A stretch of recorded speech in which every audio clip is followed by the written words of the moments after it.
but to make sure there's an equal opportunity for all of our children. Not that this school is better and that school is better, but equal opportunity for all. So that's where we took our premise from.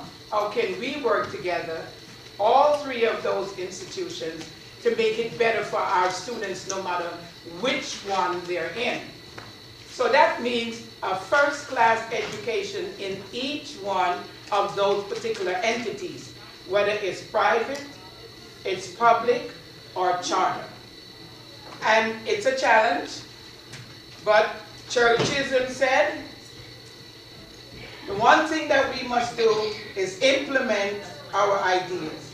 I could not have two better people, one to my left and one to my right, to really bring it home to you. Those of you who choose to come with us, you have our book, that has been prepared, and we can look at some things here. I know Dr.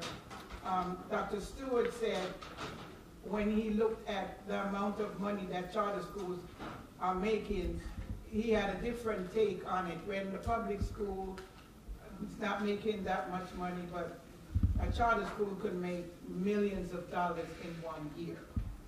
And you heard the public advocate spoke about that today, that to make our children's education profitable by bringing it into even the stock market, because that's where it is. And that's a reality. I love when people say, well, the charter schools are really good and charter schools are better. And I'm like, yeah, of course they're better if, my stock is going up, because I own stock from Betty DeVos. Huh? So when that is happening, we need minds like, Dr. Wright and Dr. Boyd and Joyce, our assistant principal, to really bring home to all of us this idea that we have, if we can, not if we can, how we can implement it, and what we're going to do to make sure your child does not have to choose, but rather have an opportunity no matter where he or she goes. So I'll open the floor now, and right or left, we'll start. All right, hi everybody. I just want to echo the sentiment of Bishop Gonzalez, and for me, personally, I believe it's where the commitment lies. Whether it's charter, it's private, it's school in the backyard, if folks are not committed and have that vision that children deserve that educational opportunity so they can succeed in society, then I don't know what they're really doing. So commitment is at the forefront of my mind. It doesn't matter where you are. If you're committed, if you have a leader in your building who is a visionary and puts children first, then I think we have a good shot at what Bishop is talking about.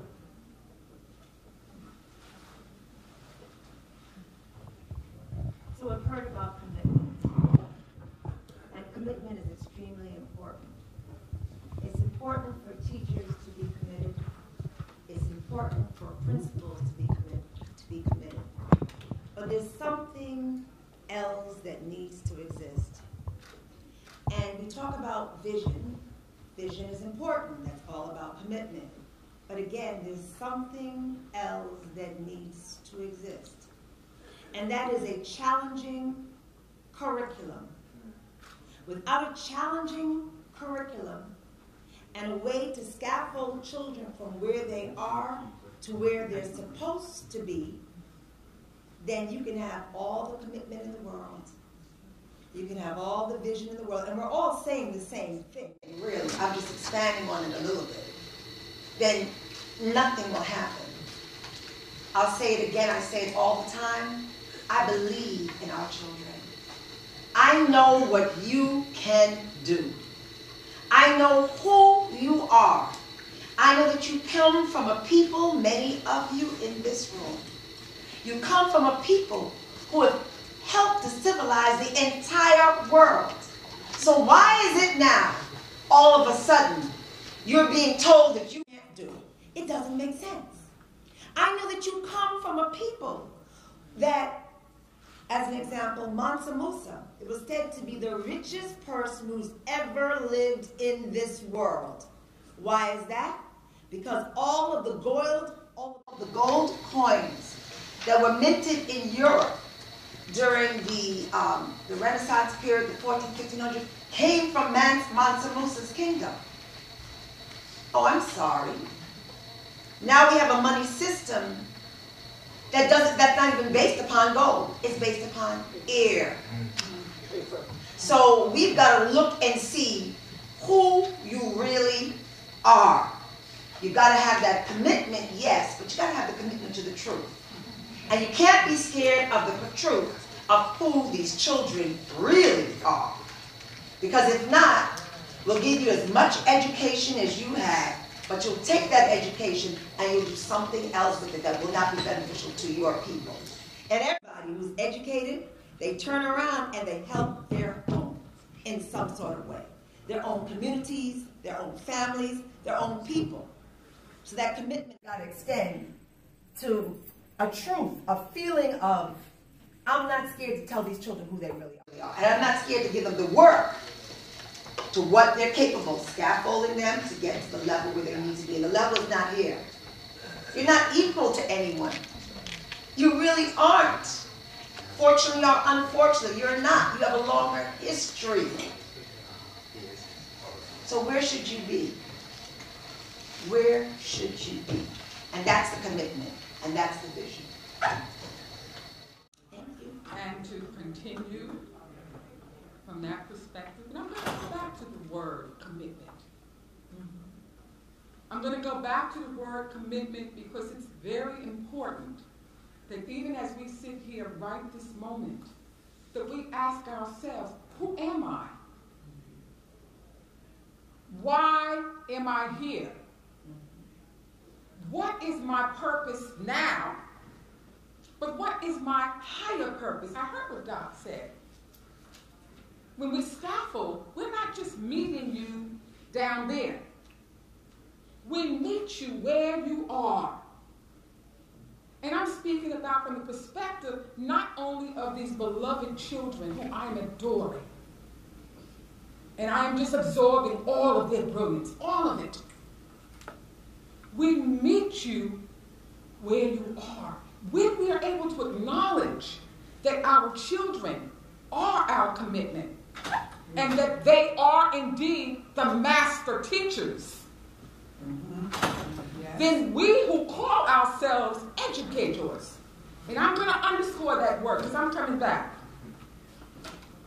When we call ourselves educators, if indeed we start out with a commitment, number one, commitment to serve, because we're clear about what our purpose is. Integrated in that service is the word love. Can we love ourselves? Integrated in that is the concept, do we love ourselves enough, educators, to become highly skilled thinkers? Highly skilled enough to let go of that concept, I'm an educator. Because what is happening throughout the system, whether it's public school, whether it's charter school, and we're going to talk a bit more about that. I want to get to the realities of the situation. Or when we talk about our private school, and be very clear, every big university within this United States was based upon the precepts of faith. America specifically is based on that concept of Christianity, even if it was on the back of our forefathers coming from the diaspora and slavery.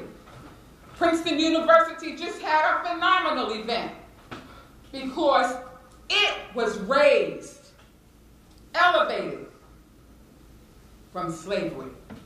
Slavery based on a distorted concept of Christianity. But let's get and keep it real. We who call ourselves educated often have lost the point. Because we think because we've gone through these systems. Yes, I'm a Cornell graduate. We've got a Princeton graduate here. We've got another Ivy League. We've gone through that world. But what is troubling my spirit is that we've forgotten that the children are the real educators. And no matter where our degrees come from, if we've lost our spirit. I sat with a woman on Thursday who's so messed up. She didn't even know that she could not speak in love, in peace, in honor to other people. We go through systems of education that fragment us. And then, unfortunately, I'm going to talk about the DOE. If nothing else, as we went through, I'm a product of it. We used to call it the Board of Education back in those days. But if nothing else, when I left the school, when my mother said, you may be the dumbest child in that building, but you better have, you know what our parents were focused on, you better have a good discipline.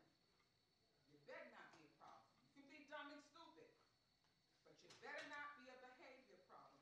If nothing else, I left the Board of Education being able to read and write. And I never had a teacher who looked like me. Never.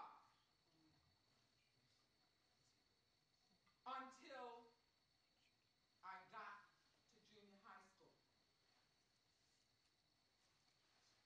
And she was a woman. Today she still claims me as her daughter. But she didn't like me then. She didn't realize that I was the firstborn of 13 carrying the family. But she didn't like me because I was a little girl. And she had a perception that and she told my mother that she thought I was spoiled and catered to. When all my days in her classroom, all I wanted to be was just like her. My point is, that was years ago when I had that one teacher. But I'll tell you one thing, that one black woman could teach. I left there well learning. My point is, as I go into the Department of Education, I'm sad.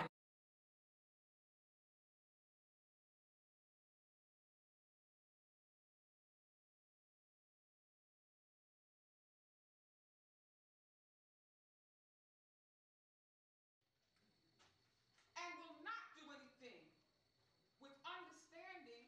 It was okay back in those days for us to read the Bible from every podium in every school. I know I'm a little bit old, but the point is, the Bible was acceptable when all the schools had children of other complexions. Why is it that all of a sudden when we think that we're so educated as people of color, we forget that the finest, brilliant education is one where you're able to integrate in a system of faith, a system of vision, a system of helping children. Oh, it's okay to think.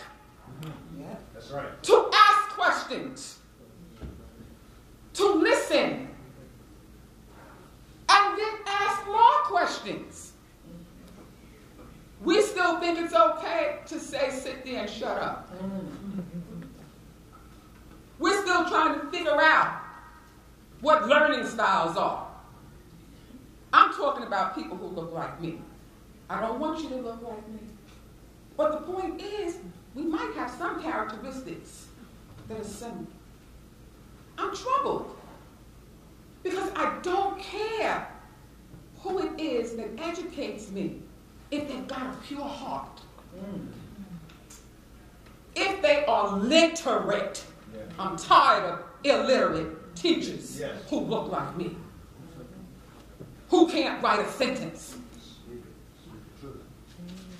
I don't care whether it's in, now I'm going to talk about some of those money-based. Don't you understand that when the Board of Ed was the Board of Ed, it was girded by union. Keep it real. The union was not ruled by me and you. It was ruled by people from other races. First, the Italian. And the Italians didn't care whether their kids went to school because they already had a job with their daddies in the trade. I need you to understand this. They had their job, but one thing about it, their parents made sure they were in school. And the teachers who looked like them looked out for them and took care of them. Right. Then after the Italian, we had the onslaught of the Irish. We were still educated. We can get, I can write. We can learn to read and write. When we unfortunately had the next onslaught, we who are slaves, we enslave the next culture more easily. And I'm going to go history-wise. The Jewish were the next ones to come in. Where do you think the word ghetto comes from? And my reality that I want us to keep in mind, it's about money. The Jewish culture ruled the Board of Ed. And they ruled all of the finances. I was a consultant in District 17. The principals didn't even know how to put the money through to pay me. The superintendent, who I adore to this day, didn't know nothing about how to pay. Only one person, one group. So you could work for years and years as a consultant and not get paid. I want to undergird the fact it's about, as Bishop and Dr. Wright and my colleague here said, it's about money. Charter schools. Money. Don't you understand? Bro, one of the biggest foundations in the country. You've heard of Bro. All white. WASP. WAS. White Anglo-Saxon Protestant. Are we going back to faith system? Yeah, Protestant. Be clear. We need to get real and understand choice is important. But make intelligent choices. And children, you are our teachers. Ask us questions. We have a right to go to charter school if it's on task. That's correct. If it's on task.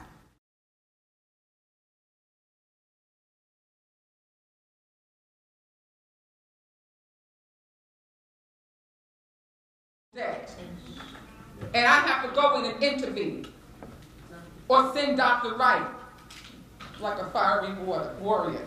The point is, we need to look at what are we doing. And I am also crying for the fact that what we don't want to acknowledge in the faith-based school is that every school in this nation that is now a massive, wealthy, billionaire university is founded upon the premise of faith. And when I hear my people on the collegiate level say, we don't need religion. Well, religion is not faith. That's right. We need to get straight. We forgot what our parents raised us with. And I don't care what part of the diaspora we come from. Charter schools are accountable. There is no fight. We have to be clear not to continue to let the system use us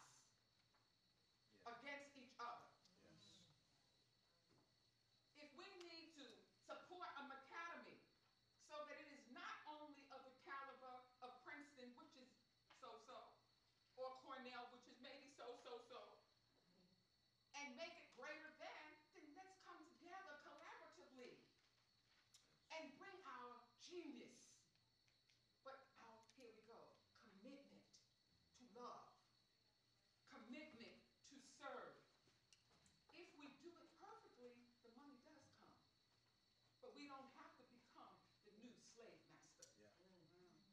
I'm sorry, I'm not pretty. I'm tired of playing pretty games. And I'm tired of making us feel good. I want us to be accountable. I'm accountable. These children, our children, are worth so much more. And what I love about the one sitting here, do you understand? I have to teach adult students how to take notes. Yeah.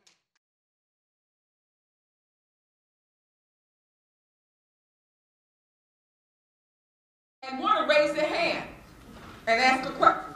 Do you understand what I'm saying? It starts here. It starts in pre-K. We are accountable. It is not about being against DOE.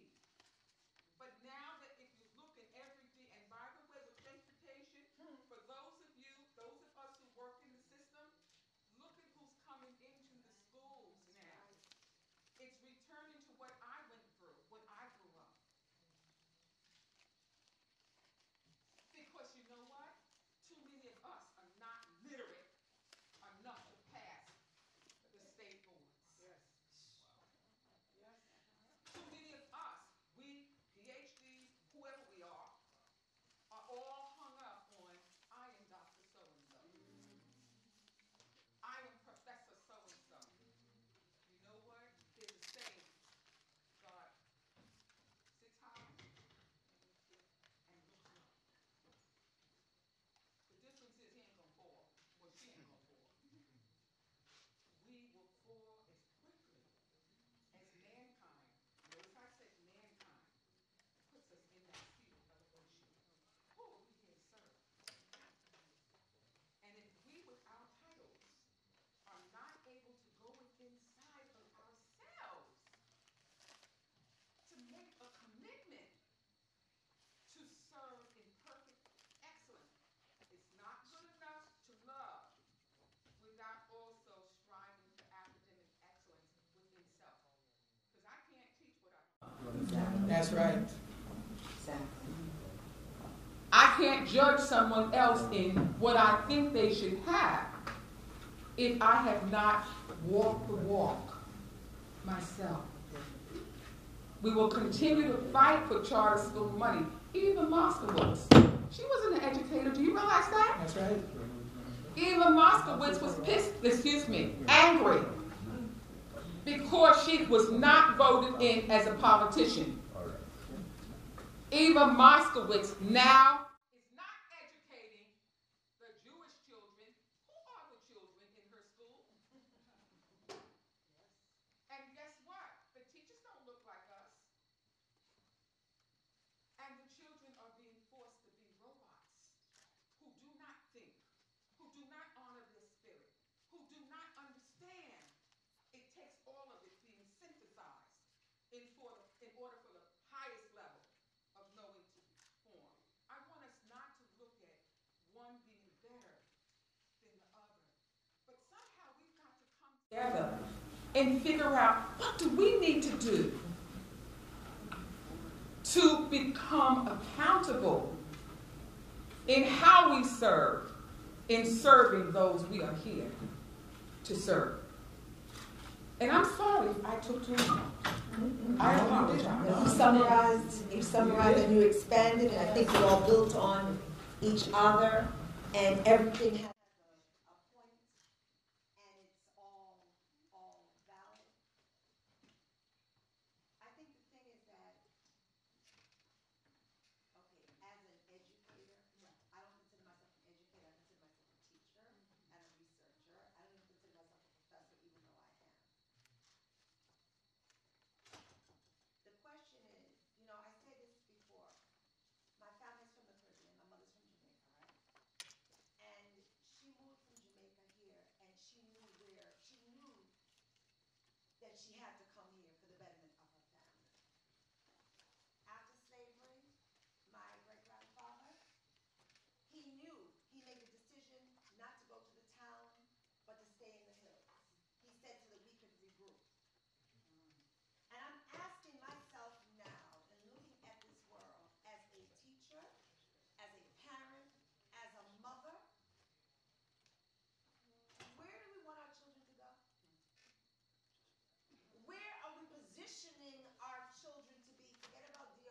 Ray Ray, how are we positioning these babies to be?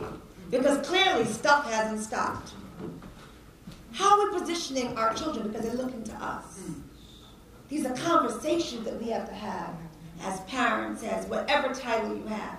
Yes, my dear, ask the question. My question is, how do you instill or encourage a sense of excellence within like this generation of kids? Like, I have my cousin here who I'm now taking care of, who just stepped out, and I'm having a hard time getting him to move from the sense of mediocre is okay, like being a 65 and a 70 student is okay, to like wanting, and he knows he can get an 80, he can get 90, but that desire within, it's like, oh. You know, it's so funny. It takes a community effort.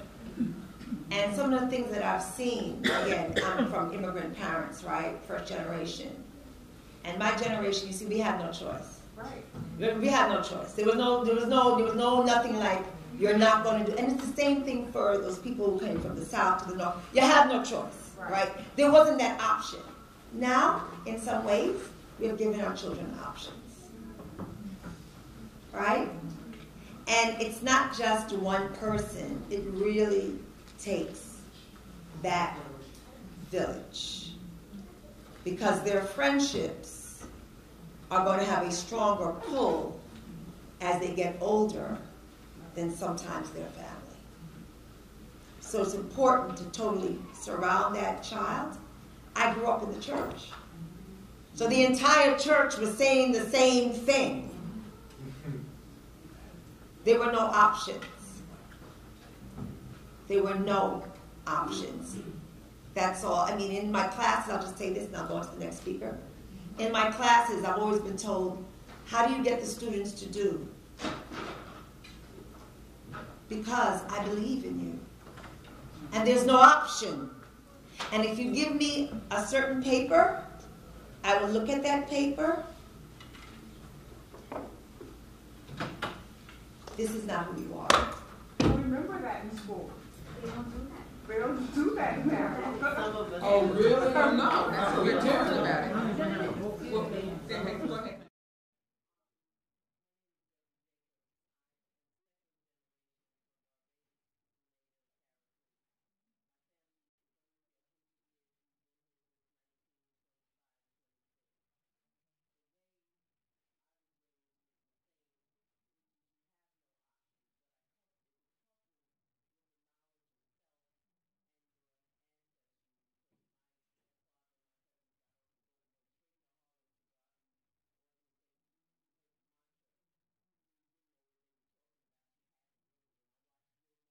From the first show to the last show, and that's how you get your students to do that. I teach science, a hard subject, where by the time they get to me in the 9th grade, they're already shut down because the babies are turned off because it's all back. Grade 3.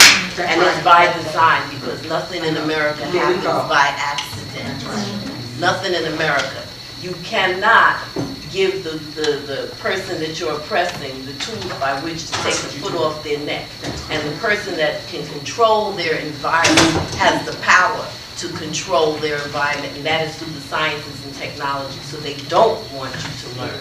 So the way you encourage your students, and I have them coming in and doing everything in the classroom, is first you help them to know who they are. You show them the light bulb came from this one, this came from that one, and they look just like you. And you come in every day and you're dressed. You're not wearing your jeans with your thong and your tattoo showing in the back. Yes, I'm not joking. This is what goes on. I wanted to say a little something about some of the things that you spoke on in terms of the education. It has to go straight to the U.S. Education Department and the New York State Education Department, because the curricula have been designed not to allow us to survive. Remember the 1989 Curriculum of Inclusion with Dr. Sanford and Dr. Jeffries, and all of them tried to introduce our history into the curricula of the educational system, and they tried to destroy the careers of those people. That's right. So we now cannot even go into the classrooms, my friends that teach history, and speak about anything black. You barely, okay, Martin Luther King, that's the only one. We won't talk about Malcolm X, you know, so there's a lot. The reason we can't be angry at the young people that cannot teach and cannot write, because the babies. I hear you. I hear you. It's right. It's okay. I hear you. It's okay. It's okay. Speak truth to power. Speak the truth. The babies were not taught to write. That's correct. They weren't.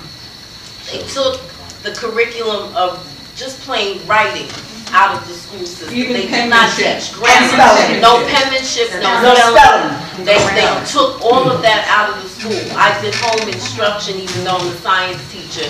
And when I taught the young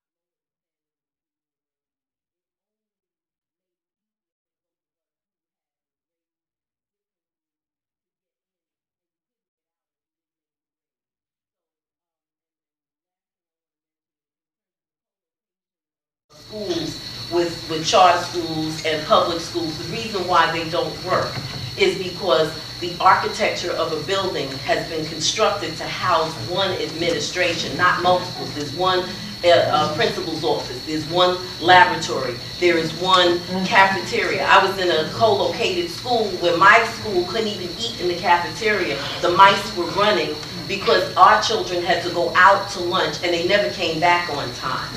So as long as they co-locate schools and then they pit one school against the other to compete for common areas, that's why that model doesn't.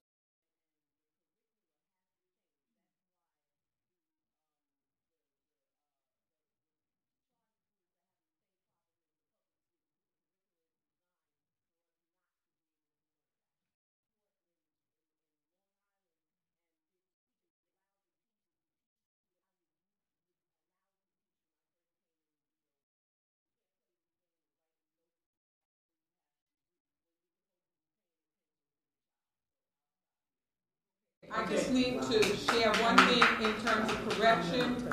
I'm a little bit before you. I am a boomer. I'm part of all of that mess. They would have called me, in fact, at Brooklyn Tech when I finally started, they called me the Angela Davis. It was all white then. My point is, because I was in City University, I want to really clarify something. Yes, you're absolutely correct. I'll never forget it. I, as a woman of color, who was well-trained and who also had the gift of teaching but was refined with skill, I will never forget, and this is going to hurt you and upset you, but I will never forget that because you must be clear, professors are not taught how to teach. Professors know nothing about andragogy or pedagogy. One thing I always, when I train my teachers, I make it clear to teachers who are getting their masters or who are trying to come through, if you have a common branch, you're starting out with that, because you know back in my days, you didn't get nothing but a common branch. If you got that, you were an anomaly. If you got a high school license, I got both. And they said I could not keep them both. I could only have one. But I told you I'm old. So just go with that.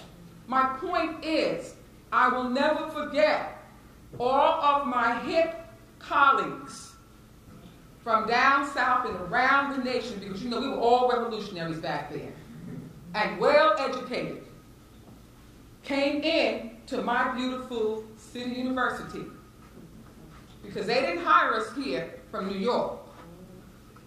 Just like with Head Start, early childhood, Head Start's coming from out of the South. But I want to make something clear, because sometimes we are not clear. I'll never forget my white colleagues in the English department would beg me to teach them how to teach. My black colleagues went for my jugular and would even go into the classroom because they couldn't stand that the room, this is what we do to each other.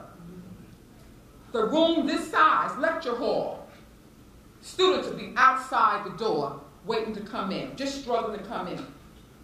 What happened was the attitude of my white colleagues were, don't teach them nothing. And they said it. All standards that were in place within City University.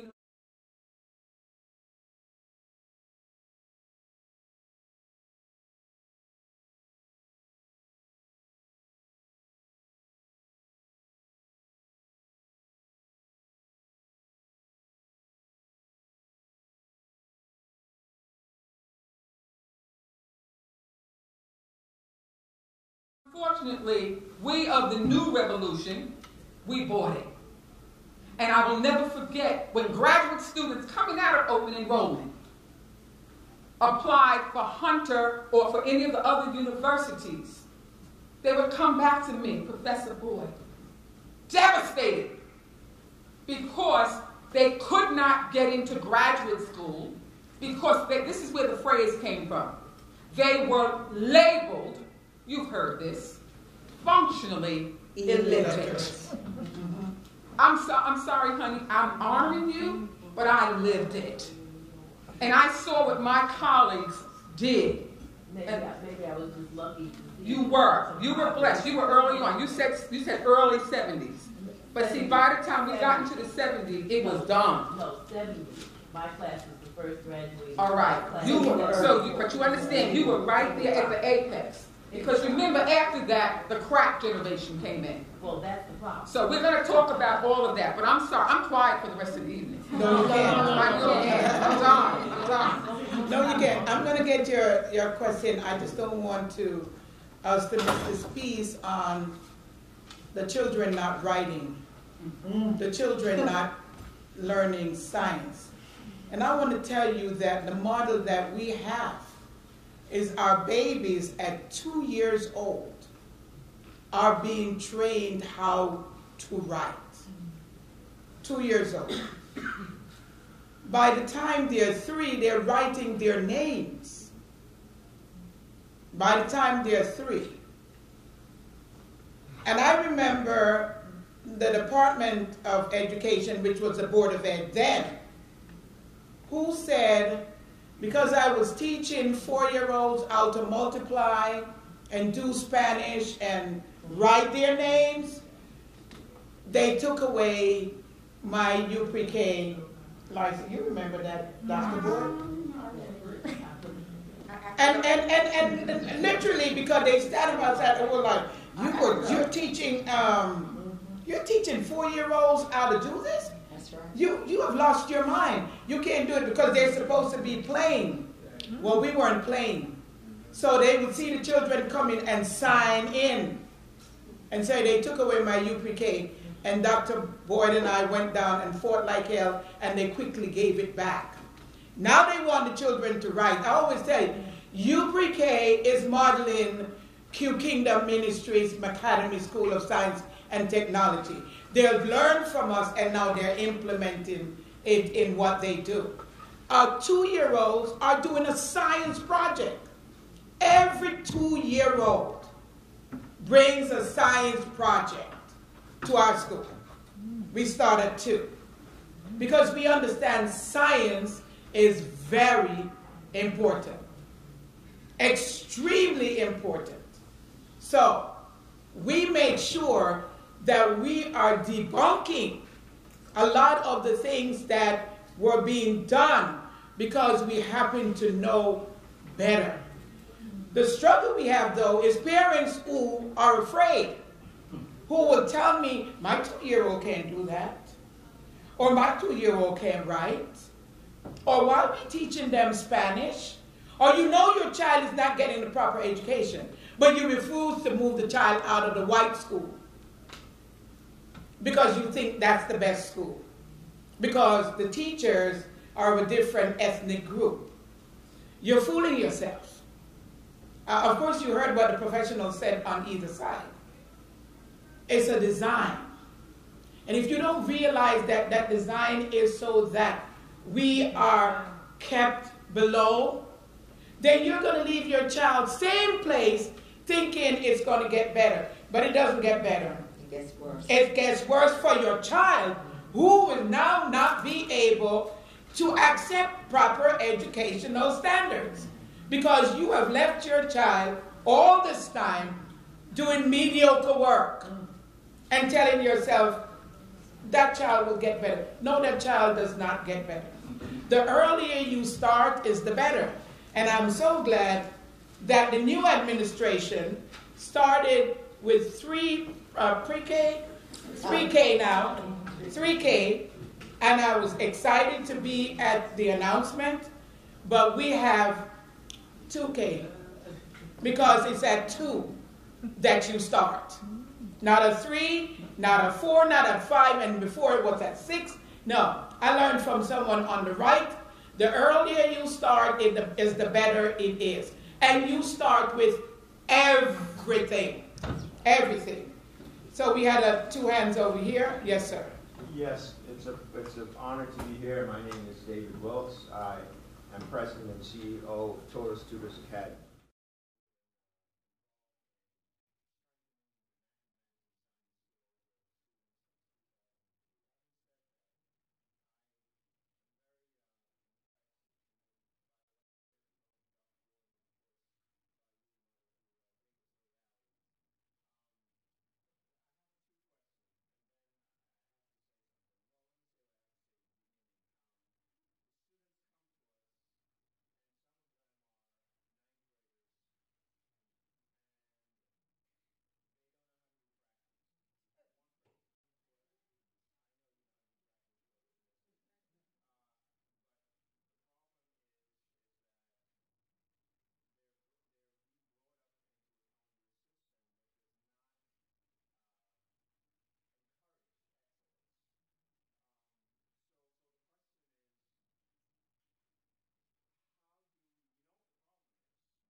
To teach in truth. And sometimes to do that, we've got to let go of what do I not know, or how must I revisit that which I think I know. I know Academy students love that philosophical stance right there. That's right. I think. But my other point is this. Going back to the 60s, the 70s, two things were stolen from us. Literacy in math, okay? And literacy in literacy. That's right. Reading, writing, thinking. I don't even know how to explain to you the pain. I want to go back to how do we? Holistically. You said something about science. If we're approaching the whole child, we have to let go of what, and I'm going back to what the sister said a little while ago. She said, how do I get to my nephew? I want him to aspire higher. Sometimes we've got to let go of what we think we know and how we think it should be done, and maybe meet them where they are, and together figure out another way to do it. That is for the children. For the teachers, we're so busy hiding what we don't know.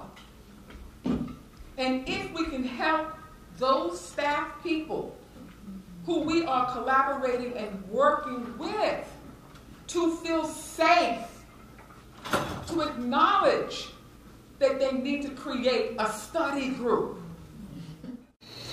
That's just a possibility. You know, I like hypotheticals.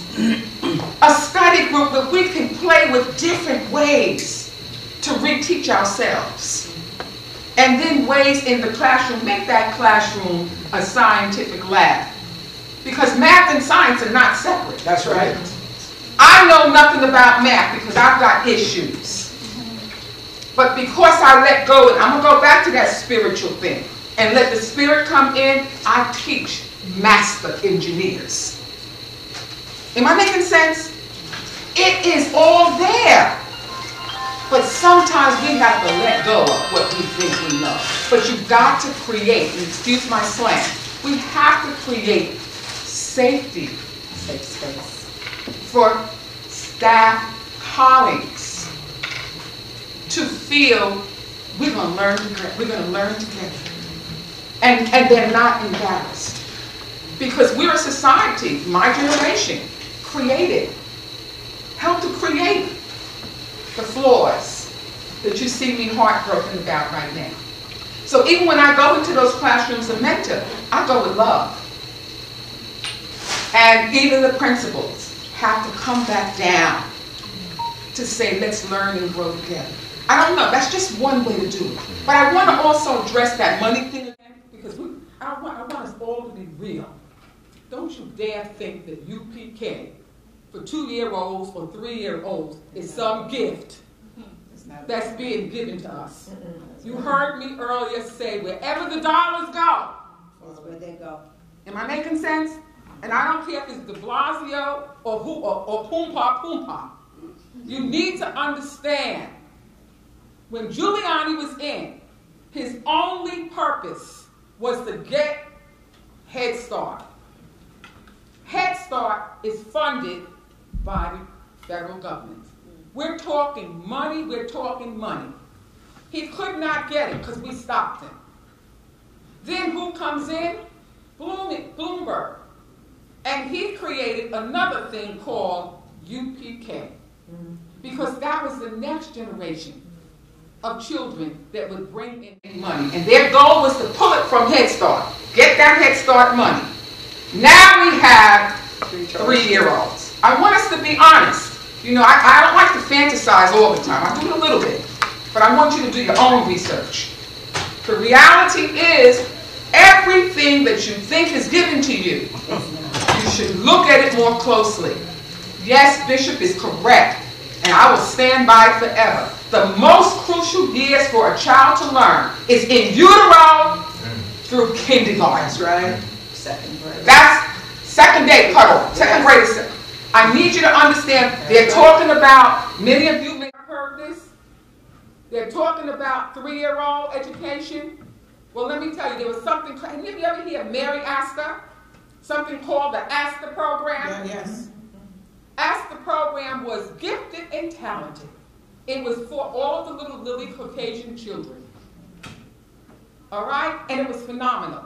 They brought the Astro program without the funding into Brooklyn, New York. Ask me how I know about it. I had to go and take on guard in the Jewish area of District, I think that was District 18. One of the so-called high-class top, you know what I'm talking about? They had the only, it was called Astor program. And they named it, turned it into Astro. Astro, yes. Only, and by the way, they only had one class, one 3-year-old class. Did you hear me say 3 years old? 3. Okay, because my child was accepted at 2 years and 9 months. I know it was 3 years old. The reality is, you talk about math, they were taught math with Cuisinart rods. They did all, we're talking 3-year-old in Brooklyn. Exactly. It was all done in the children's heads. They taught how to do this. Do you understand? Their day in school, half of the week was spent, the whole world became your classroom. That was comparable to being in one of them East Side Woodard schools or what have you. But my point is, we want to sit here and say, somebody's throwing us a bone again. I need us to take the bone. But you better be accountable. And Bishop, you got me, Angel Tornta. Be accountable and make it work. Okay. There was a gentleman behind you. And I'm sorry if I don't want us to fantasize. We need to tell the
But the media, the printed material that our kids are faced to endure every day, I think compounds the problem that prevent them from becoming more critical thinkers and analyze. And this demonstration that we are saying, going back to what the professor said in terms of the kids learning that too, we underestimate the time limit where kids can learn, you know.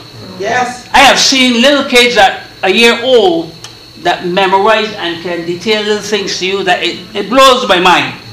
But if you look back at the demonstration we are having from these high school students, we are saying that they're not of age to do certain things. And look at what they're doing. They are 16 years of age and they're marching in the thousands and people are listening to them. So I am going to leave you all to unravel all that I've said and see if you can make sense out of it, but we cannot underestimate the learning ability or age of our individuals, and we need to expose them as early as birth and try to create within our geographical environment from the time they leave the poor housing to get in the streets, they go in the stores, they come on the subways. almost every possible turn, there's negative activity. And you're asking the kids now to come into the classroom, sit down for maybe 5-6 hours, and the most profound thing I've seen that you are going to prevent them from asking a question. The time has gone where we sit down in the classroom and try to pour down the throats of our youngsters what we want them or think they should know because we want to maintain the job. But we need to let them listen and ask questions. We are no longer military teachers. We are there to accommodate their knowledge, and they're much smarter than we think they are. So, with all of what I said, I hope you can probably put some questions out of it.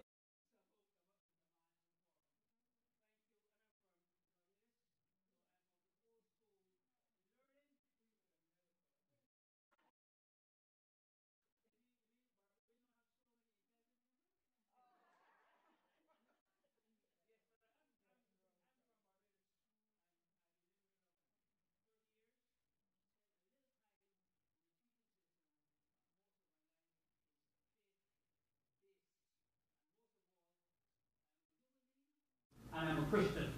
That is very noble. And sir, I don't separate them. We've got to be both. Thank you. Thank My you. faith goes into my work. Thank you. See, that's my academy.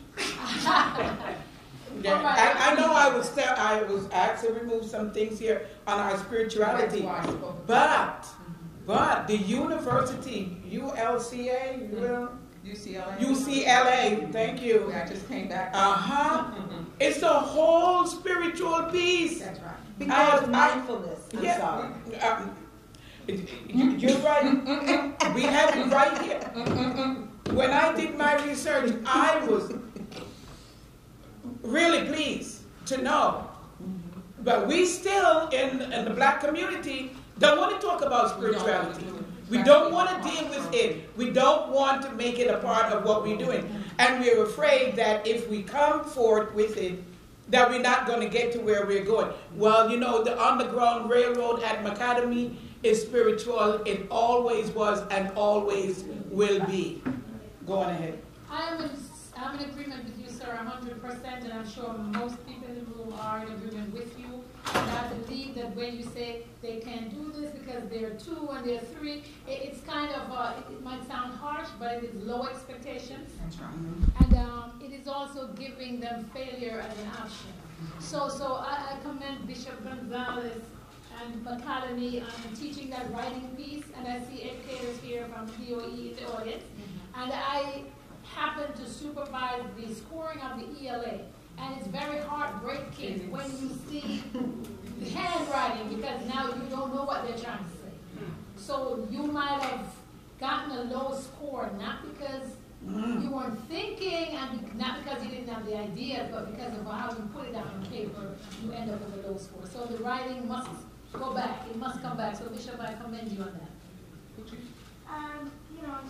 2 things. I mean,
going on with that child, and I'm speaking that child, could be many children, do you understand that the little child the mother would come in, cuss all of everybody out. You know how they do that, right? You know, if you're in the DOE, you know they can call you everything but a child of a king. You understand that? Well, the reality is, we still cushioned the baby. We knew what he was doing. We got it. Do you understand that ultimately, if you as a team are working with this child, and you know what's going on, you know we got to document everything. I need you to understand that child turned on its mother. Am I making sense? Came back to the school the same way it had been going home and lying on the people in the school. Because the mother didn't do what he wanted. He came back and told the principal and the counselor, everybody, all these stories. You know we're mandated reporters, aren't we? There's no if, and, or but. We are required by law. All of a sudden, what the child had been doing against the staff and the school, the mother had it in her face. And because by law we had to report it, this is a very dramatic situation. It blew up in the mother's face. And she finally saw who her child was. Really, it's sad, but it was a wake-up call for that mother. Number one. Number two, who does the child run to and lie on now? And it may, and if I'm around, it is a turning point where maybe we can begin to holistically heal that family. Our children are coming out of circumstances. I have never, now I don't have sons, I got adopted sons, loads of them. I have never had in my life a 7-year-old, I'm sitting with long pants on, in the office. I have never had in my life, and many of you be mindful of this, a 7-year-old look up to me and say, you got on pantyhose. He's looking down at my neck. That day I had on neck stockings with pants. And we're talking about who are our children. These are not the normal kids. They come out of different experiences. His mother is his main, and his grandmother, his main caretaker. Who is he playing up to? Two women. Am I making sense? Mm-hmm. Why would you be concerned about what kind of stockings I got on my feet? I need us to be mindful. Our children are still babies, but there's a different energy on them now because of the life experiences that they're coming through. And many of them you and I never even dreamed. And I'm saying we have to let go of some of our preconceived ideas of what needs to be done and how it needs to be done and look at the truth. And then collaboratively find a way to address it. We maybe have saved that, and the child's a genius, by the way. And you do understand it's usually the geniuses like that. Yes. And the joke is that he actually said to me one day, he said, Dr. Boyd, you're not paying any attention to me. Can you understand where he's deep into they are so into what we're doing and how to calculate, how to push our buttons, how to undermine us, how to let us be a fool because we are fools in most cases. I'm saying let go of some of what you think you know and that you're a master of. The other thing that was heaven for us was that, and I will always stand by this, what saved my life, growing up as a revolutionary, and I still am, I'm a gangster. We didn't sing. She did. What saved my life, educators, was that the classroom was my world. Do you understand? You do not understand the power, the gift. I don't care if you're a principal or chancellor. If you understand that you do have the gift to heal, to educate, to lift, to turn, to transform inside that classroom, if you can understand that's where your magic is, and that's what stays with them. I can't walk down the street even today. Students I taught in 7th and 6th grade, all they got to do is hear my voice in a crowd of thousands.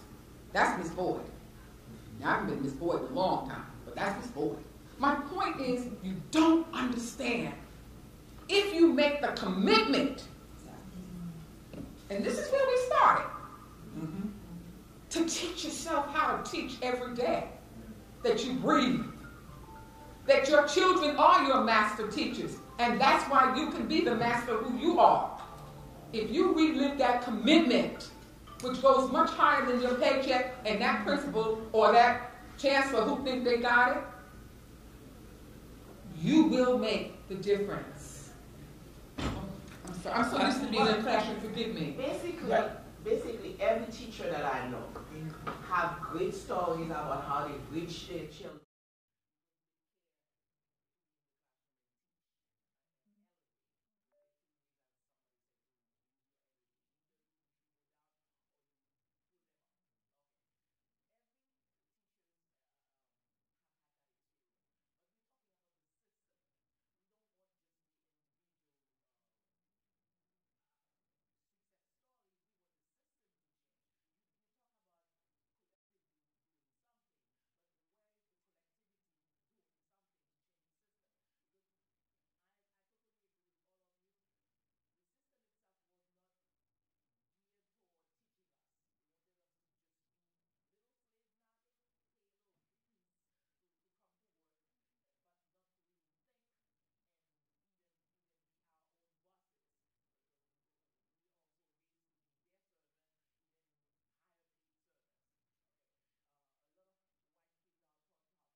Know its possibility, it's up to me to make that difference.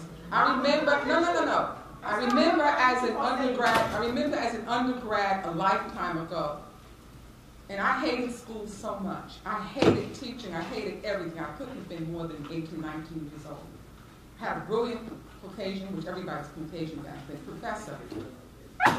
And I said to him, but why would I want to go into education? I said, I can't stand even what you're doing. He said, it is because you can't stand what I'm doing that you will be the best to transform the education system. I cannot change everything at one time. I will work every day to change me. But the other part of that is I cannot sit here and keep throwing at what they did and what I want to know how they did it. I want to know what my role was in allowing them to do it. But I am grateful. I ask the Spirit to give me 30 more years. If that 30 more years only means today, I'm going to change what I am here to change. Now, if that's simply, and I didn't want to be here, Bishop will tell you. But if it means by showing up and continuing to be hated by those who think you just don't do it the way we said do it. And by the way, if you're doing it right, that's how they're going to feel about you. Even the people who say they love you are going to feel that way about you.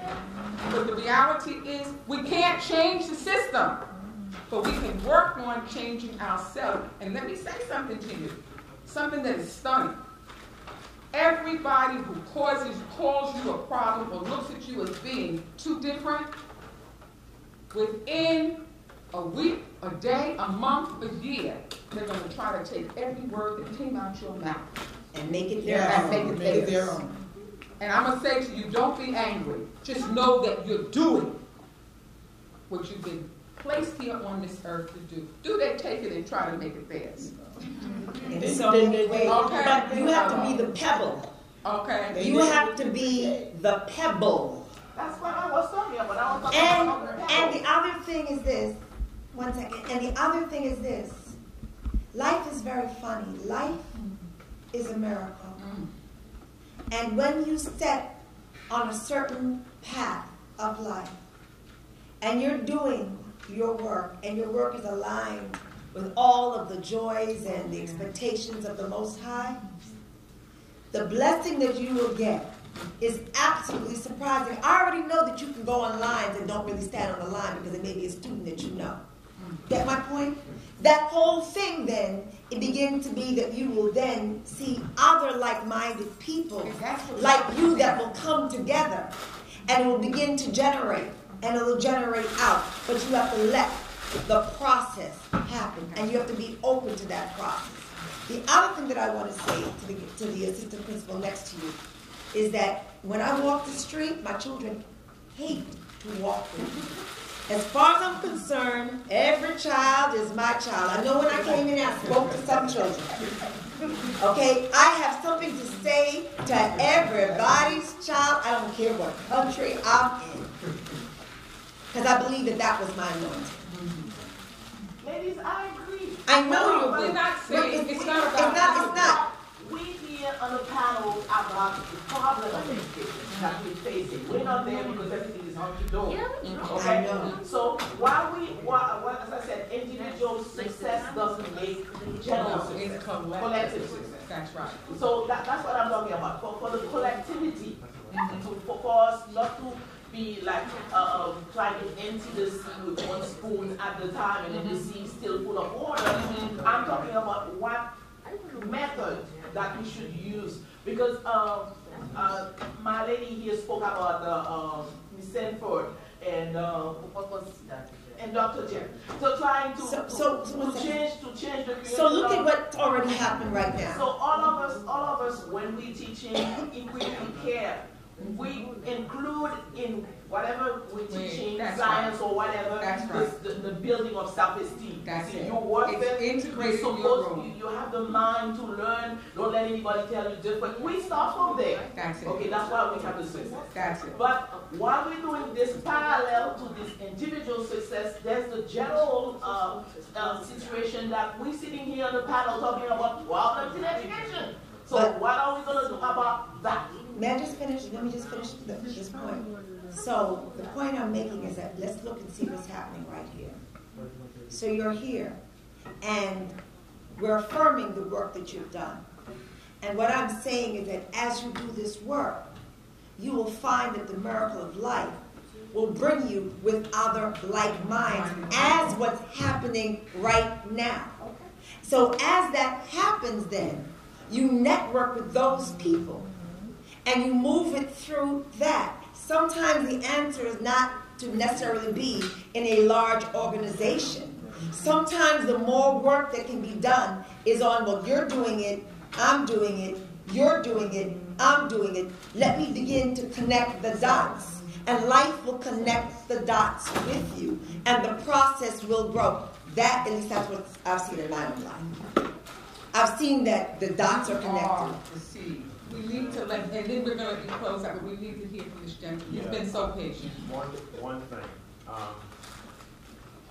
Okay, so 2002.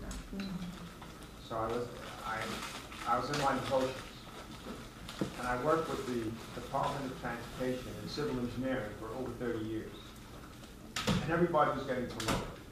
And I was asking God, what's happening to me? Why am I not being promoted in this horrible system? And it came very clear. The voice was very clear. What do you have inside of you? And the next thing I heard was tutoring. And the next thing I heard was math and science. What has happened out of that? And, okay. What has happened out of that was Darian Herrera, who was a gangster. He came to our academy. And because of the approach that we took, of letting him know how important he was, how he has the potential. And, you know, we approach, for example, mathematics from an Afrocentric point of view. So we don't tell them about Pythagoras. That's right. We tell them about the Egyptians who would have to know that A squared plus B squared equals C squared to build the pyramids. So we come from that end. Okay, having said that, Darian said to me, thank you, Mr. Day. Darian went on to be an automotive engineer, studied at Virginia Tech. So what I'm saying is kind of piggybacking on what my sister said. It may not come, you know, wholesale, you know, but I think each of us have responsibility. Dr. Boyd, yes, sir. The vision that I have is to educate 10,000 generations. And you will. The vision that I have is to build 5 schools, 2,500 students per bar. So Taurus Tutoring Academy is not going to be Tutoring Academy, it's going to be Taurus Academy. We're going to be manufacturing and building leaders. I wanted to think, I'm trying to think of a way, you're familiar with the STEM program? Of course. Yes.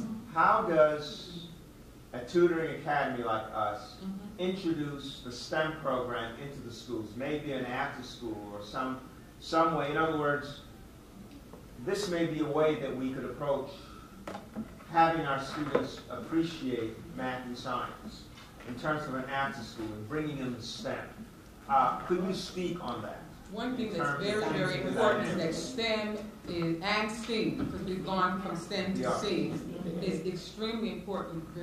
Right now, everybody, as I said, whenever there's money and whenever there's people of color, then every organization and agency out there that has money or wants money homes in on those places.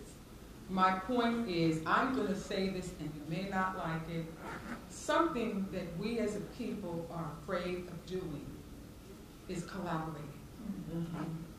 You know, we're all in it for ourselves. You know, I got to build my academy. I've got to build my, I think you said Taurus.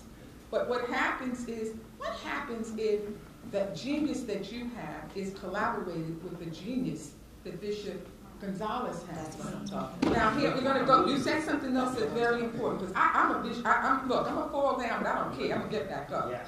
I got to see. And what I see, and I'll tell you exactly how to do it. First of all, if you're independent, and I wish that my people of color, especially those of us who are going to retire soon, I hope and pray that you begin to envision the company that you're going to establish. You need to create whatever Taurus is.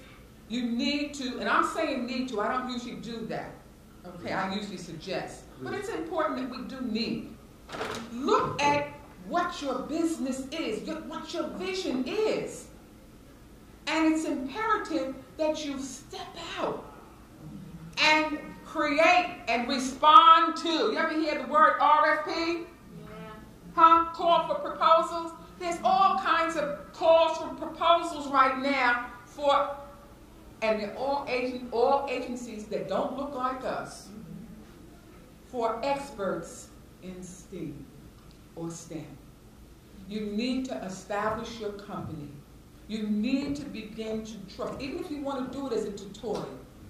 But begin to, first and foremost, establish yourself as a vendor with the Department of Education. Will you correct me if I'm wrong?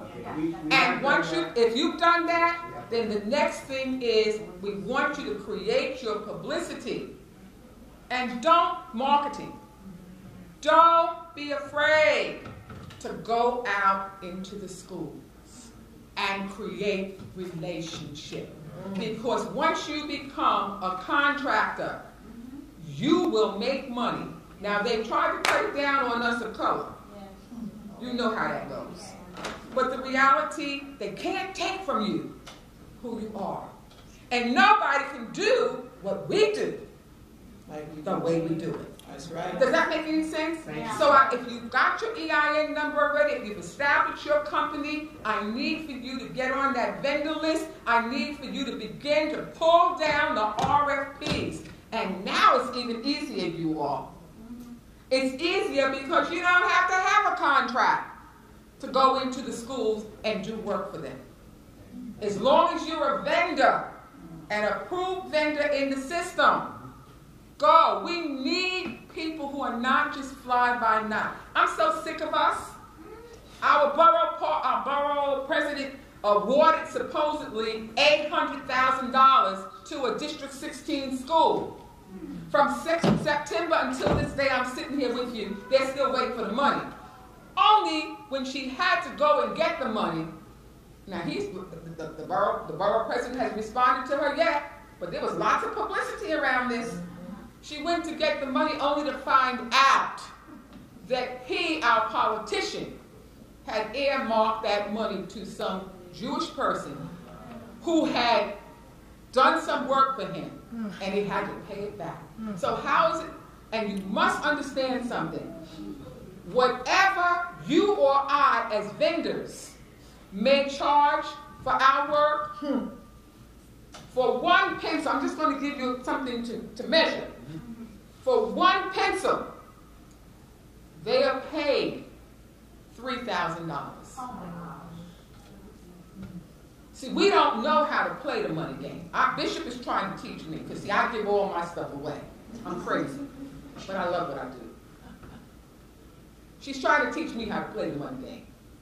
I'll get better soon. Yes. Okay, right? Yes. They're both trying to help me do better. Yes. But I want you to I will always share the information, because it's not mine. Thank you. That's right. Did you hear me? Yes. And I need us not to be afraid to step up. You're going to be persecuted. But you're going to be protected when you do it. Always. Yeah. Always protected. I'm telling you. We need to let that beautiful lady speak, Bishop. I'm sorry. You forgive me because I'm so used to facilitating. I don't even know how to sit back. It's okay. You need to put me out. Come on, I'm so sorry. Thank you, first of all, for sharing all she's so patient. The knowledge that I sat here and I learned so much from just listening to you. I worked first in a public school for about 20 years. And then I worked in one of, what did you call them? The charter school? The charter school. Whatever, B.Ed school. Whatever. I worked in one of those, and I can say the pro and the cons of both. And just remind you that charter schools are public schools. They are. Be clear about that. Yeah. Okay. And as I said, I learned. Thank you so much for sharing your knowledge. I would really want to hear from the masters in the room and ask the young people, what do you think we could do as educators? All right. Send it back to them. Okay. How can we help you? How can we help you? How can we become better at what we do? What would you like from us? You got to see their faces. And you need to turn. They're tired now. They're tired of hearing us talk. You got to see their faces. I think, how can we teach you better? What can we do? Do you want to explain to the professor back there? They're tired.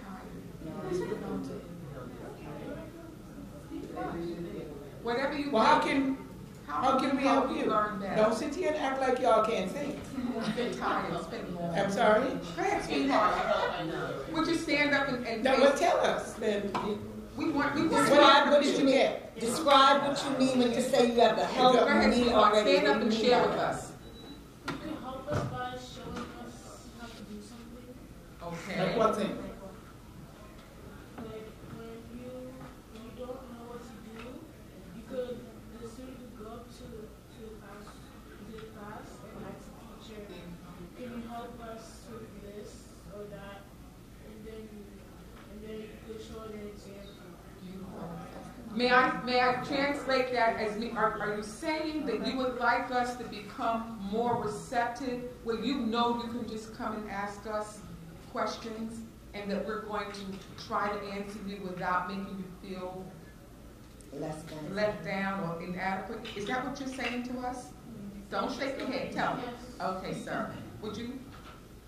Yeah. What do you think we can do to help you learn better? Stand up. Get your tall self. Stand up. There you go. And speak to the audience. I was saying that I had all the help of one grade. Okay. So hold on. Give me an example of what you mean. What do you mean? What do you mean? We don't know what you're What do talking your about. teachers You got enough do? ice cream? What do your teachers do that make you feel that you have what you need for now? What do they do? What makes them so unique that they've given you that sense that you have what you need? What do they do? Well, you just need stuff.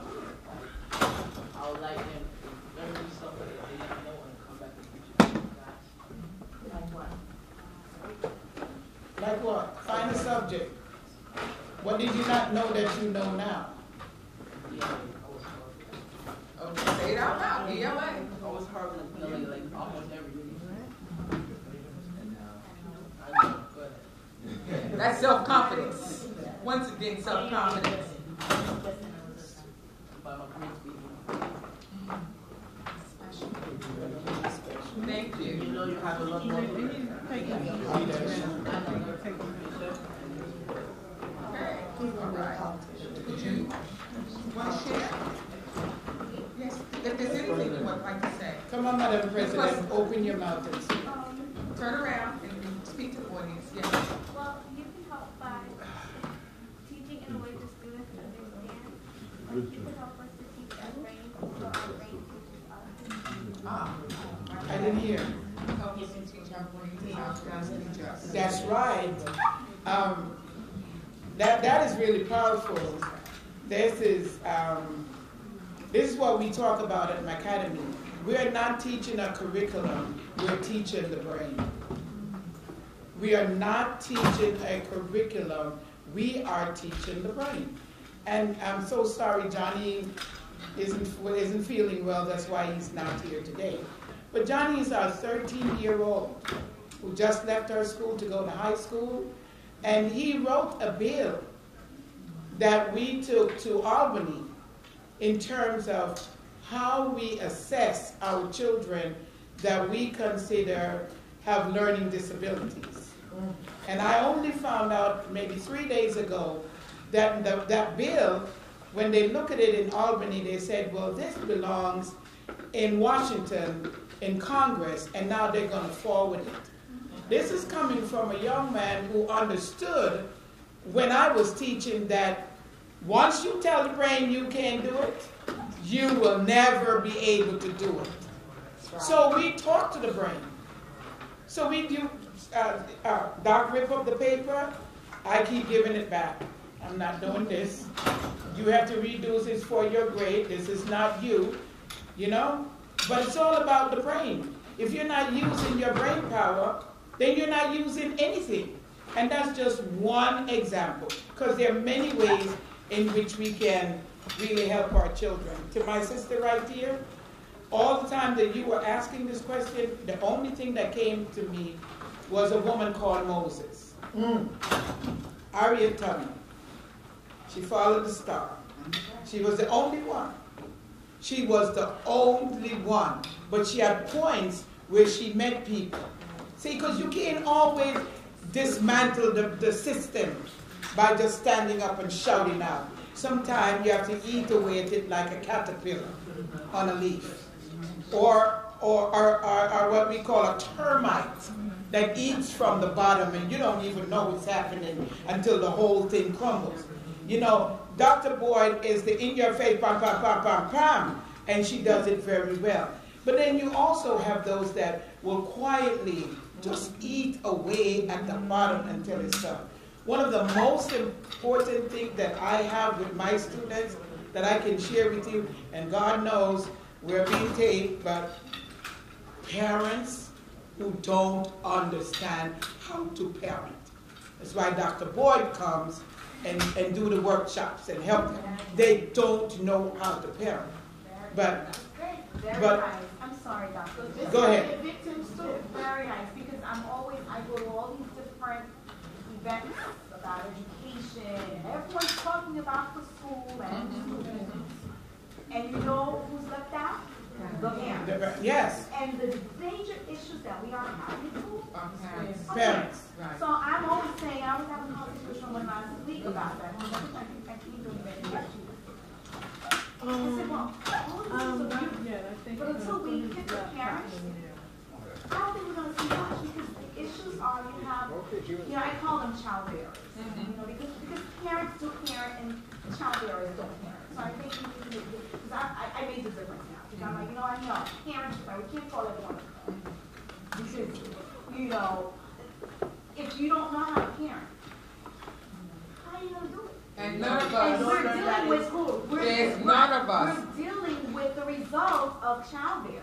Okay, but the other reality is, once again, we like to make blanket, statements, and I'm very careful. I thought I knew it all, but I didn't know how to be a parent. It's a process. I said I did not know how to be a parent. In other words, I'm saying we don't know how to parent until we begin to do it, and then we have to extend and learn through trial and error. Now I want to get real about education again. We as educators, except for Head Start, and Head Start is the model, we never included parents in the teaching learning process. And in reality, for my generation, my mother was right. She said, you can be the dumbest thing in the classroom, but you better not be a discipline problem. Because remember, I'm an American. I was born here, Bed-Stuy ghetto girl. All right? We're on the same block. Okay, but my point is, we're talking from the diaspora. Yeah? And the reality is there was a culture where they aspired. My parents aspired. We were all educated. And we did sit down at dinner. Listen to what I said. We were able to sit down at dinner at 6 o'clock every night. That's right. Okay? And you knew when that street light came on, you better be home. Did you hear me? You better be home. All right, now y'all who come from the creek, you may not understand that. But we who grew up in the streets of New York, we understand that. My point is, honey, and forgive me, I'm a nurturer. We have to be taught how to be parents. And we have to learn through mistakes. And you're correct. I'm going back to history again. Those of us who did make it through as the first generation or second generation northerner or whomever we are, we may have been educated, or as we say in Brooklyn, educated. We got something. We got something. But the reality is, we were the ultimate for our parents. But then we got so educated that many of us got strung out on this, or that. So I need you, and you're probably what we call Gen X. We need to look at the generations and the history of what many of the parents had to go through. Am I making sense? Slavery is slavery. It comes in different ways. And so I'm not excusing. Please do not think I'm excusing. But what I'm saying is that, what I would say to my two daughters, you better have some empathy. Yeah. Measure. Because what you think you got the answer to, in a heartbeat, it can jump up in your face and strangle you in your neck. There's a story. Everyone has a story. Bishop said to me this week, Brenda, you're going to do a parenting workshop. Well, I never listen because I don't know what's going to happen. But you do understand I came ready to do my parenting workshop. Okay? Because I'm from the streets. If I'm going to be a professional, I'm not just showing up. I'm going to show up and show out and make an impact. I need for this sister to be heard. Please have some empathy for the parents. I didn't say excuse them, but I said let's understand there but for the grace of God. And I'll say it. May I go on. Okay, because because that sister's been so patient. Go ahead, Don. One small thing. Hold on one second. One of the things I tell my students is I don't know about anyone else, but there's no way, shape, or form that childbirth is like happy, happy, joy, joy. And even if and I'm not, but even if I were crackhead, prostitute, heroin, whatever, I still have a dream that my child's going to be better than me. So I want us to look at that dream and make that parent's dream our dream. And believe it until we make it so. You like fake it till we make it? That kind of thing. Sorry. Nice and loud, sweetheart. Yes. Yes. So I'm a current student here in college. You're what? I'm a current student here in college. Okay. Recently graduated from the education system. What department are you in? The curriculum. Okay, I'm sorry. Yes. Okay, all right. And as I review the time that I spent in school, in public school, there's two problems that I noticed. There's a lot of students that don't like history. I love learning about history. I love learning about our history. And there's a lot of kids, a lot of adults that don't know anything about anything. And it's really hard to try and move forward when you don't know that there are other people who have gone far. You don't know that you can because you don't know that others have already done that. And it's hard to go forward if you think that you're the first one. But there are people who have came before us, who have made strides, and we don't know about it. So I would like for schools to start implementing, our schools to start implementing, learning about other people who have come before us, other people who have made advancements in science and technology, because those are the places where we're struggling. Those are the places that we need to work harder in. So I want to learn more about the Black inventors and the Black mathematicians and everything that they've done for us. That's education of inclusion.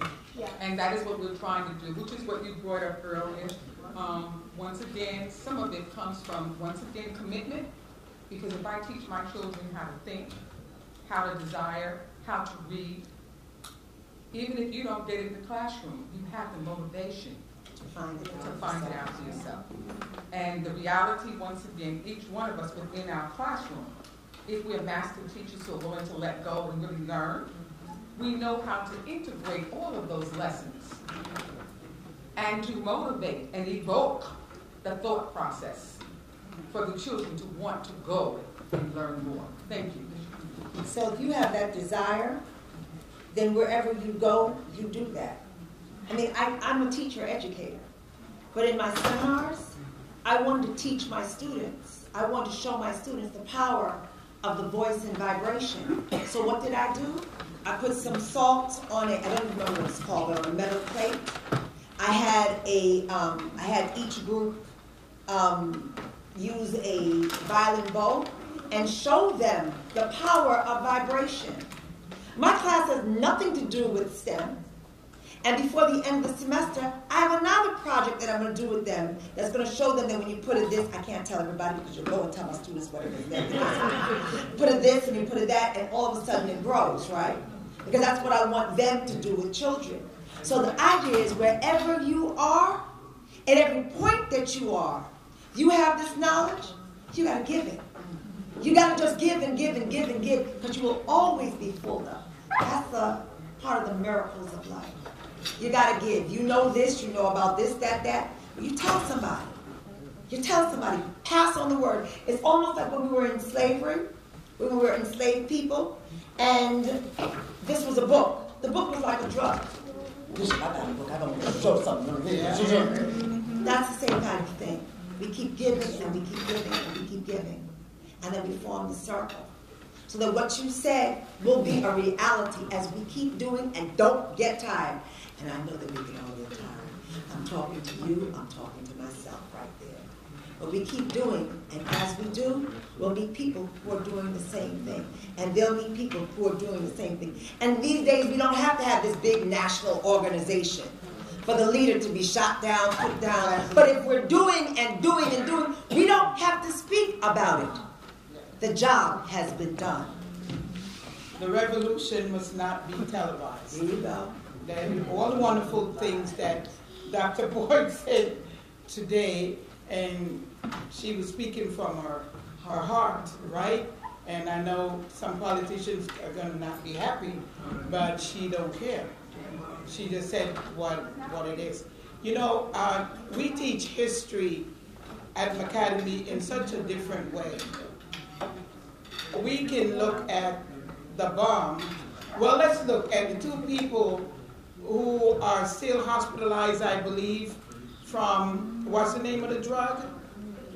The gas. What is the name of the nerve gas? The nerve gas. Hello, that's how we start. We take what's there, and then we bring it to the classroom. And we're not only talking about the nerve gas, but we are now thinking about what are the properties and what can we use to counteract that and what we're going to do. So I'm doing science, I'm teaching that, and I'm reminding them of how powerful they are. So I have a student now that is ending at the University of Bridgeport who has designed a T-shirt that can be used, that will be used as a fibrillator for people that are having heart problem, right? Give them a round of applause. You can't hear me. All right? Or the inhaler that he's designed that someone in Australia, his mother is here with me today, is dropping dead about, oh, we got to get this done. He's a little black boy that came out of my academy. I teach my children to be innovative. Innovators, come up with new ideas. What can we do better? And I want to leave this because I see everybody's here. I know they didn't come to my class for our thing. They're coming because they're closing out. We have what is called a healing circle. I never call it a healing circle. My students call it the healing circle. I never call it. And I have students here. Someone in the room will say, Bishop, let's have a healing circle. And my students are here as a living witness. They will start talking and telling the dream they had, what happened yesterday, what mommy did, how this is happening at home. And we all crying together. And they know I'm here to make sure you're safe. And it works. Because somebody's mother was arrested last night and somebody's father is looking at 10 years in prison. And we are all in this room taking care of what we need to take care of in a healing circle. So they're going home new and refreshed with a spiritual energy that's going to now help them when they get home. It works. And that's all part of the way we were educated before the time of colonialism, when we were educated. We have our education. There's a way we were educated, and that is a description of what it is. Holistic. Taking care of each part of ourselves, spiritual, emotional.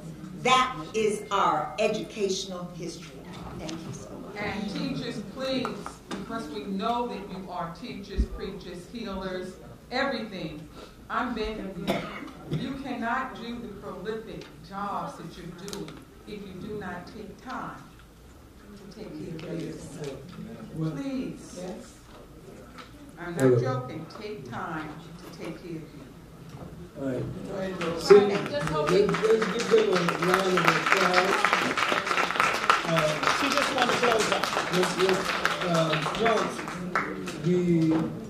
Everybody's in the room now, so we'll start with you summarizing or whatever you want to do in 10 minutes and summarize what happened in this group? Yes, in this group. Who's going to do that? I want to summarize by saying I want to thank everyone who showed up. Wait, everybody can hear? Come on, use the mic. Go to the mic.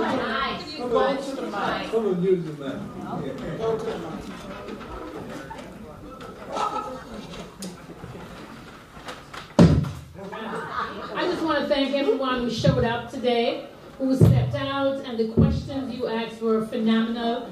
I want to empower and encourage my educators, because it's a struggle whether you're in charter, private, or public school. We have the same struggles. And I am hoping that everyone walks away today with something. I hope you're all fired up, energized, because at the end of the day, we have to give our children the opportunity to succeed and never, ever give them failure as an option. Thank you.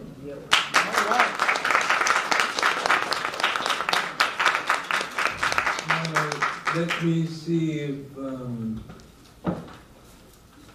John Plateau's he's right there. Your group, whoever's calling up to give.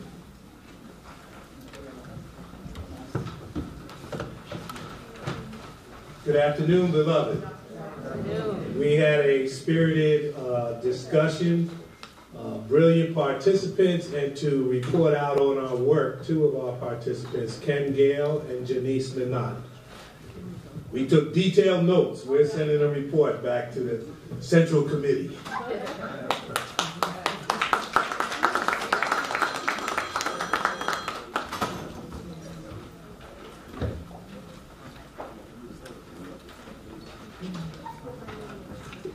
Thank you all for this, the Medgar and all the staff and all the people who are part of this amazing event. I want to, as Dr. Plateau said, we want to report out on our workshop, which was Group 1, Workshop 1, focused on census and immigration, and focused on census and immigration.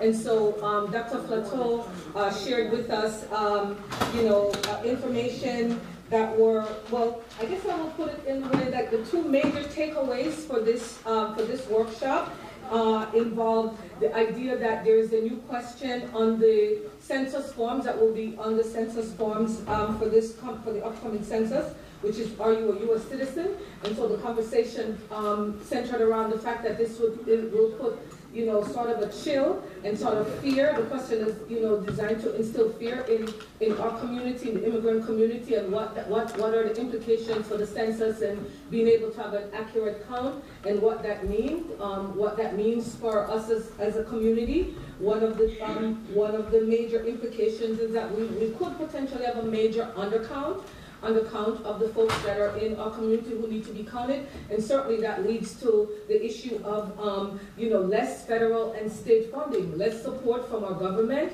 for our communities, and so we feel that that's certainly a very detrimental impact, and so we talked about different strategies and ways in which our community should be looking at this and how we can potentially address it, and my colleague Ken will talk more about that. Yeah, so just to back up for a moment, I know everyone's heard of the census, but basically the federal government has statutorily mandated that every 10 years we conduct a full count of every person in the United States. Now that language doesn't say every citizen, it says every person. So that's where the rub comes in. And when we talk about how the census intersects with immigration, right, of course we're talking about the entire Black diaspora. So we're talking about Afro-Latinos, Caribbean, Americans, as well as people who are not citizens. So, as was mentioned, for the first time recently, they're adding a question to the census which hasn't been tested of, are you a citizen, yes or no? What we also discussed and know is that you are required to answer the census. You're required to answer every question on the census. So our fear is that some people just won't answer it, and some people may just in fact to answer that question. In that case, we know that people who have been deputized as census agents will go door to door, as has been done in the past, to do an efficient count. And we don't know, given the current administration and the problems we've had in immigration, and specifically in the Black diaspora communities all across New York State, specifically New York City, how that's going to shape. So we want to be prepared for the worst. We hope for the best. The New York State Attorney General, along with other attorney generals from other states, is suing the federal government about that question, but we're not confident that this question will be discredited from the census coming up. And as Jim said, if we don't get an accurate count, not only will we lose political representation, but we'll lose federal funding. That's for like free meals in schools. This is very important. On the immigration side, we talked about services in our community and how we can get better representation in immigration courts and in immigration affairs. And one of the things we talked about was, and then your attorney Colin Moore, who was along with a number of the other participants in our group, you know, we talked about the idea of building some kind of coalition that would service the Caribbean and the immigrant community around legal services and legal education. So one of the things Dr. Plateau talked about was the importance of, you know, of folks being educated, folks being aware, and so that they don't get taken advantage of, they don't get scammed or, you know, defrauded. And so one of the ideas that Mr. Moore talked about was the idea of really relying on ourselves and really coming together. And so I also shared that it would be helpful for us to, you know, certainly come together in specifically in terms of potentially getting funding for a to fund specific services that can help, you know, help residents who may not have the resources. And that a lot of the programs right now are like overburdened, lots of cases, and they're really not able to address some of the needs. And as you know, immigration needs are oftentimes case by case. They're very unique with different nuances. You not really can't do like a one-size-fits-all. So there's a desperate need for resources and for funding to help, you know, in our community and to help those who are in need, desperate need of immigration services. And we also shared strategies, Mr. Moore shared some strategies about how if you, in an emergent situation, if you are, somebody knocks at your door, some of the things you could do. So I guess part of the, you know, part of the takeaway and is that hopefully we'd be able to put together some kind of legal education and legal defense initiative to help folks in the community.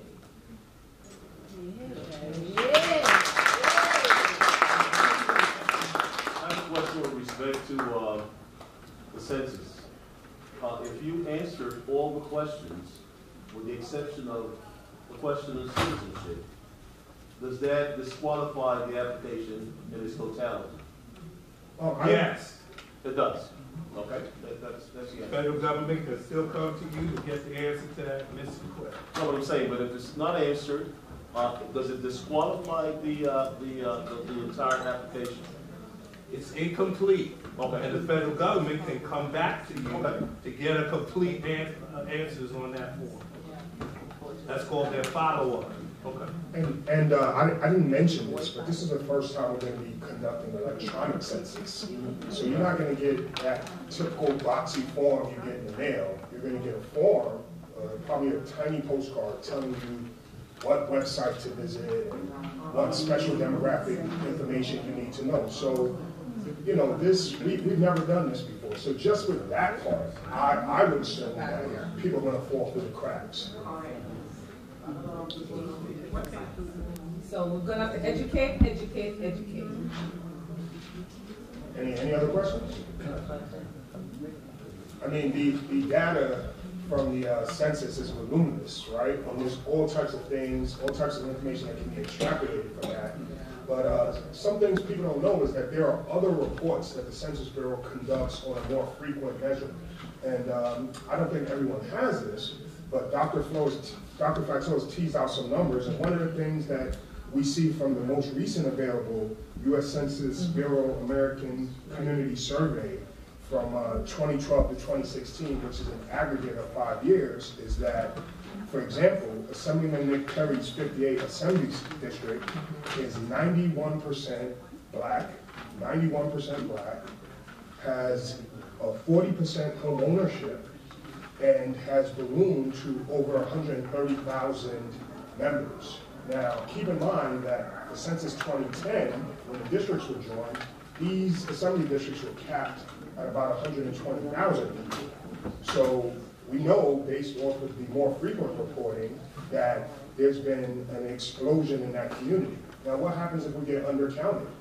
Will we get the proper representation on the local level, in New York State, on the federal level, in Congress?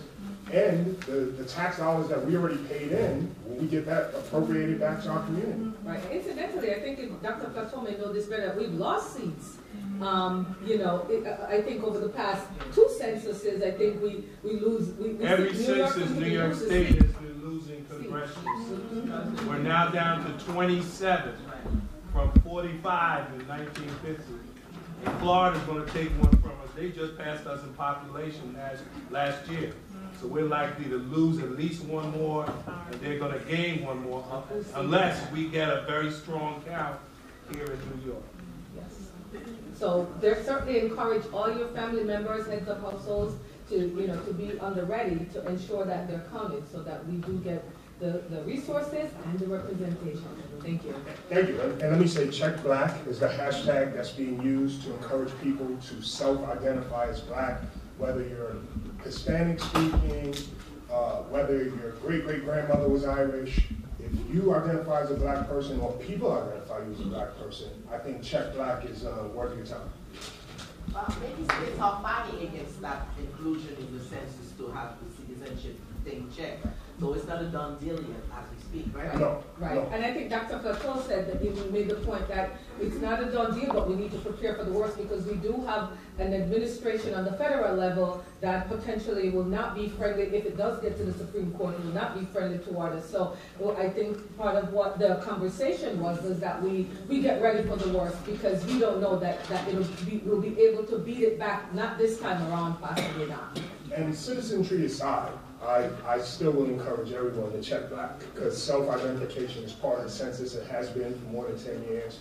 And if we don't identify as black, who will? Thank you. Right.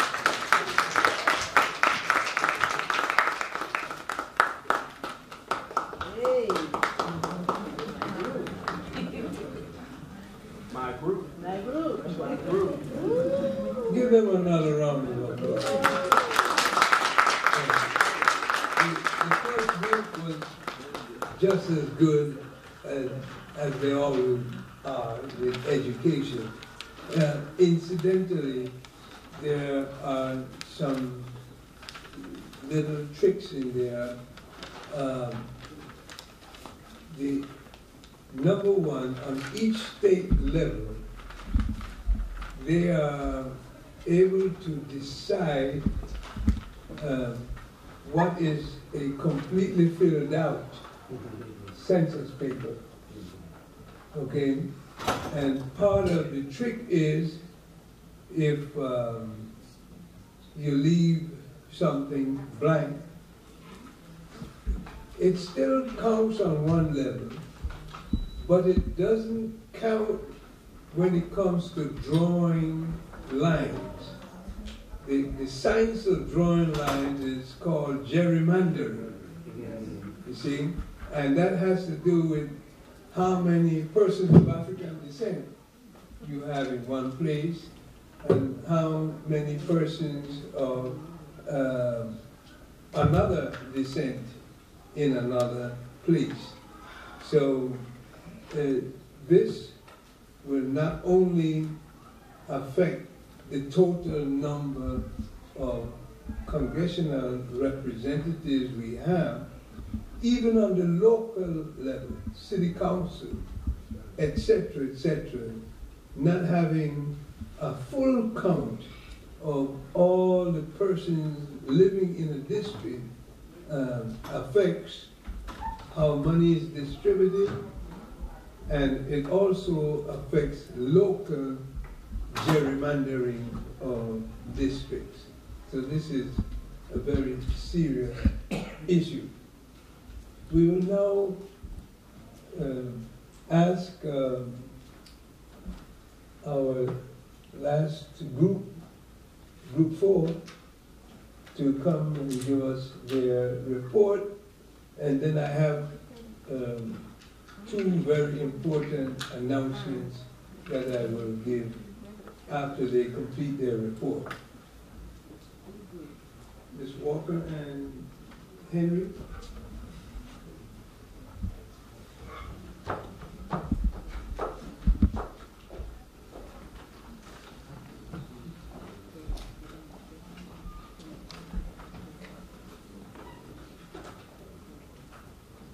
Good evening, ladies and gentlemen.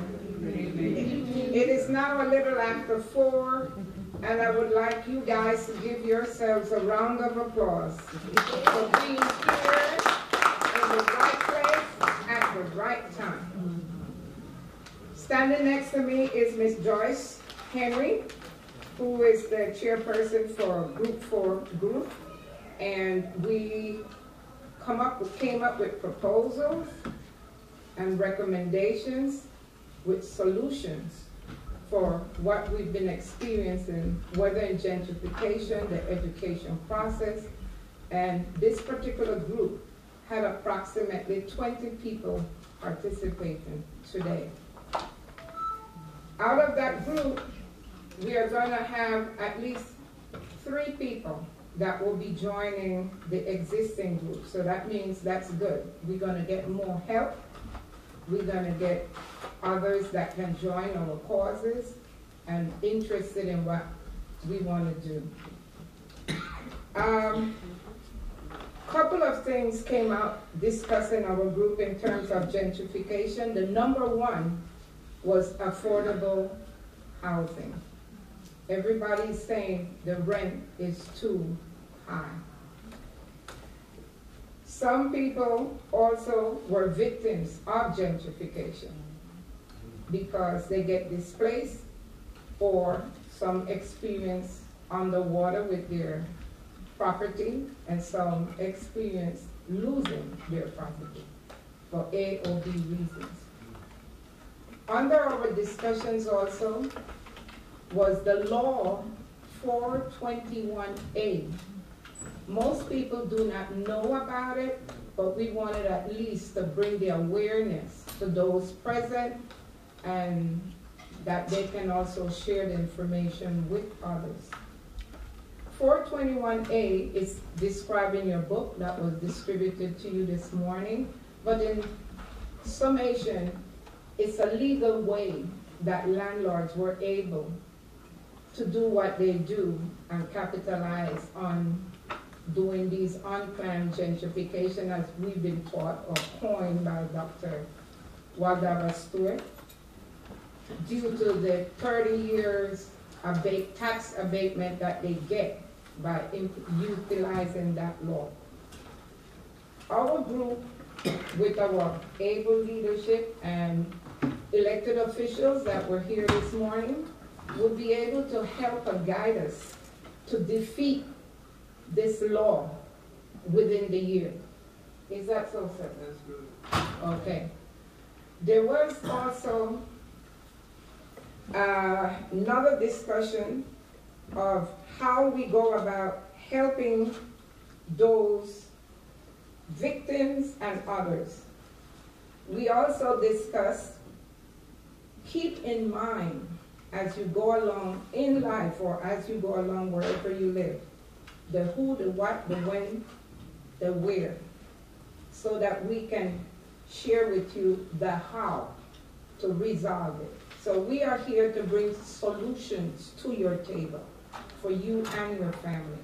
As you've heard earlier, we can help you with solutions for the education process. You already heard, I believe, from the first group, they discussed the financing overall that has been estimated in the 8 districts we covered. It's over $18 billion. How many of us are conscious that black people have that kind of equity? Now, we're going to try to teach everyone how to make it work for us and the next generation. The next generation, we had some discussion. We are going to have to give you some special financial planning training, and that will be financial literacy focusing on succession planning, meaning your next generation can inherit what is there.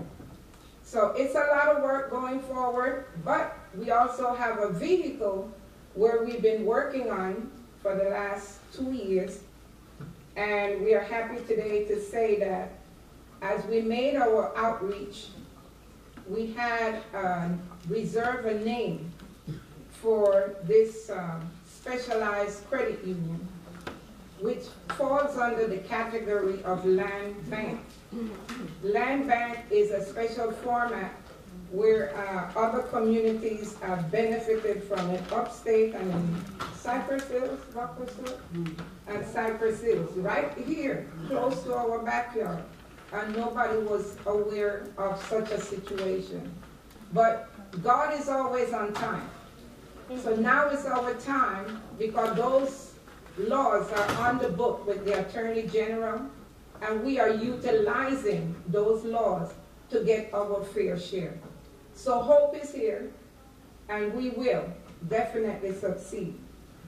We reserved the name, but now we are moving into another direction in which the committee felt that the original name we reserved was a little too long.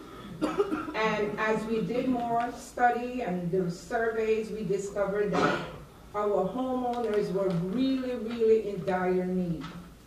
Lots of you were know someone or yourselves.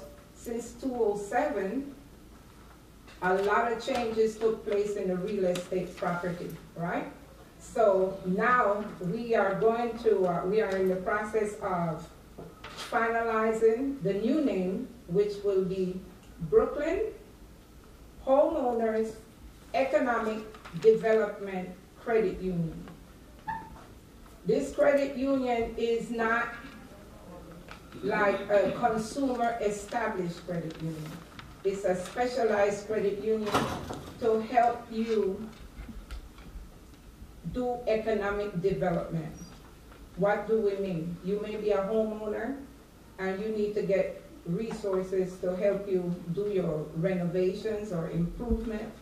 Some people have property in redlining areas. Once we have this credit union, it could be a 50-50 situation.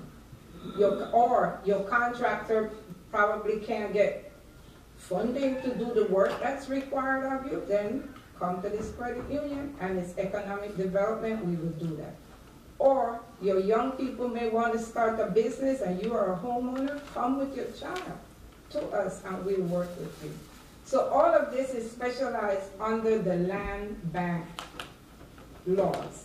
And that is through the state of New York, through a special program that the Attorney General definitely is supporting. So we are not going to the table begging or with a handout, because that's something our leader has always said to us, don't do that.